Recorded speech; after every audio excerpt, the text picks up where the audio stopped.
What's up, DFS players? We are going through the best MLB player props for tonight. So we're looking at PrizePicks and a bit of a rough patch with Martin Perez, but our other two picks hit. Gaussman over 5.5 strikeouts and Tyler Wells under 15.5 pitching outs. So trying to get back to the winning ways. So let's go through some PrizePicks player props for today. Again, the way this platform works, which is, pretty fascinating, is they won't vary payouts depending on if you select the overs or the unders. 20 to win 60. Doesn't matter what two picks you select, 20 to win 60, right? So essentially what this means as a DFS player is you need to win a third of your entries to break even, right? Because you're always getting plus 200 odds. It's not plus 300, it's plus 200. 20 to win 40 in profit plus your $20 stake back, that's just plus 200 odds. So any two picks, PrizePicks is giving you plus 200 odds. So essentially as a DFS player, we've gone through the math in other videos, but PrizePicks is pricing everything, any pick at minus 137 on both sides, right? So PrizePicks actually bakes a ton of juice, a ton of vig into their markets, but it's still pretty easy to find value on PrizePicks because they're not varying your payout depending on if you select the over or the under. So as an example, if we go down to this player prop, which I'm, finding on the OddsJam Positive EV betting tool, this will show you sharp DFS picks as well as profitable, sports bets. We can see right here, James McCann over half of a base. So guy just needs one single, right? He just needs one player base. So a single, a double, a triple, home run, whatever, we'll cash it. This pick has a 1.6% profit margin, right? So if we take a look and we compare PrizePicks to the sportsbooks are much more efficient, sharp betting markets. We can see the sportsbooks have this over heavily juiced, right? So sportsbooks imply how likely they think a bet is through their odds. If something's minus 300, like some, baseball team, if the Yankees are minus 300, sportsbooks think, they're much more likely to win than if a team is minus 120. And it's the exact same thing for player props, right?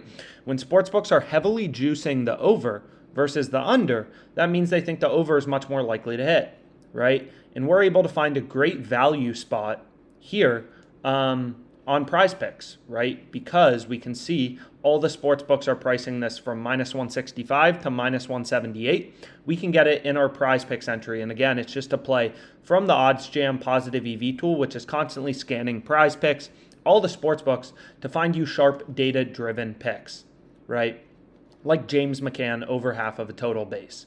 So what we can do is I'll also just kind of show you, right, is if we were on DraftKings and we wanted to take McCann over half of a total base and Brandon Woodruff over 5.5 strikeouts, which are my two player prop picks for tonight, my first two at least, you'd be getting plus 164 odds, right? And on PrizePicks, we're getting plus 200. And on DraftKings, we would be getting plus 164. Now, if we switch this both to unders, for both of these props, so we want James McCann and Woodruff. So I need player bases. So we'll go over to total bases. You can see if we took both unders, we'd be getting plus 383. So if we took both overs, we'd be getting plus 164. We take both unders, we're getting plus 383. On PrizePicks, it's 20 to win 60. Plus 200 odds regardless, right? So both of the overs are much more likely to hit and are sharp, profitable picks from the OddsJam Positive EV page. So that's why I'm locking them in, right? We can see that Pinnacle Sportsbook, which is the sharpest bookmaker, they're pricing this over at minus 170 for James McCann, over half of a total base. And they're pricing the under at plus 126.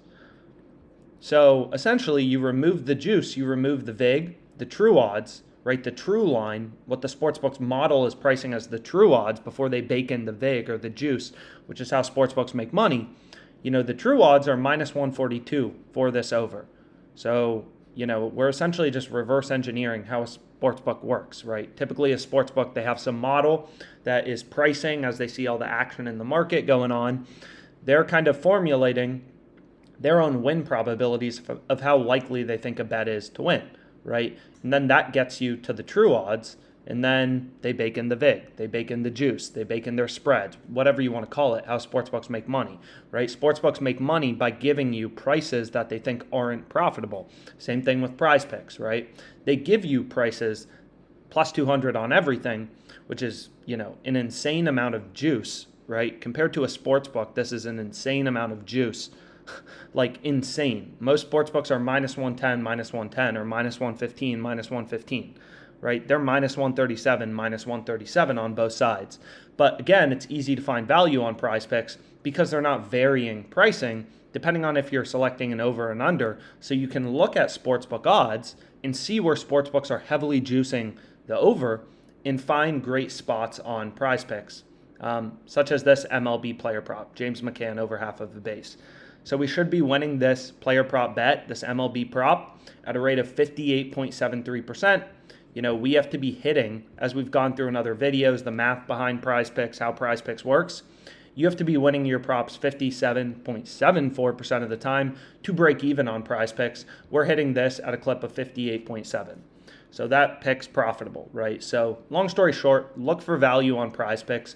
Compare PrizePicks to sportsbooks, the more efficient, betting markets ruthlessly, and lock in this PrizePicks entry for tonight. James McCann, over half of a base. Brandon Woodruff, over 5.5 strikeouts. 2 sharp DFS MLB player prop picks for baseball tonight. Let's make some frickin' money.